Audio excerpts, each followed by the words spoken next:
இப்போ உண்மை கண்டறியும் குழுவே வந்து ஒரு அறிக்கை கொடுத்துருக்காங்க. அருணா ஜெகதீசன் அவர்களும் விசாரணை பாதியில் நிற்கிது.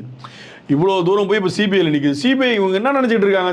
சிபிஐனா விஜய் நல்லவர்னு சொல்லிட்டு போயிடுவாங்கன்னு நினச்சிட்டு இருக்காங்களா? சிபிஐ வந்தது வந்து விஜய்க்கு தாங்க பிரச்சனை. சிபிஐ நோண்டி நொங்க எடுத்தாங்கன்னா சிபிஐ ஒன்றும் எல்லாத்தையும் மறைச்சிட்டு ஒன்றியம் சொல்கிறத மட்டும் கேட்குற ஆள் கிடையாது அவங்க. ஓகேங்களா? விஜய் வந்து நாங்கள் பண்ணல நீ பண்ணாமல் யார் பண்ணா?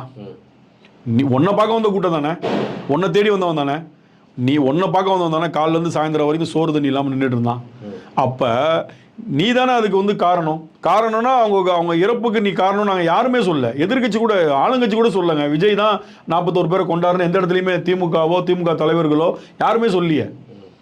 அதாவது உன்னை பார்க்க வந்தாங்க, கூட்டம் எல்லாம் இருந்தது, அதில் வந்து 41 பேர் நெரிசலில் சிக்கி இறந்துட்டாங்க. அதுக்கு நீ ரெஸ்பான்சிபிலிட்டி எடுத்துக்கணும்னு சொல்ல. அதுக்கு ஒரு சின்ன ஒரு இரங்கல் கூட நீ தெரிவிக்கலையே. நீ பணம்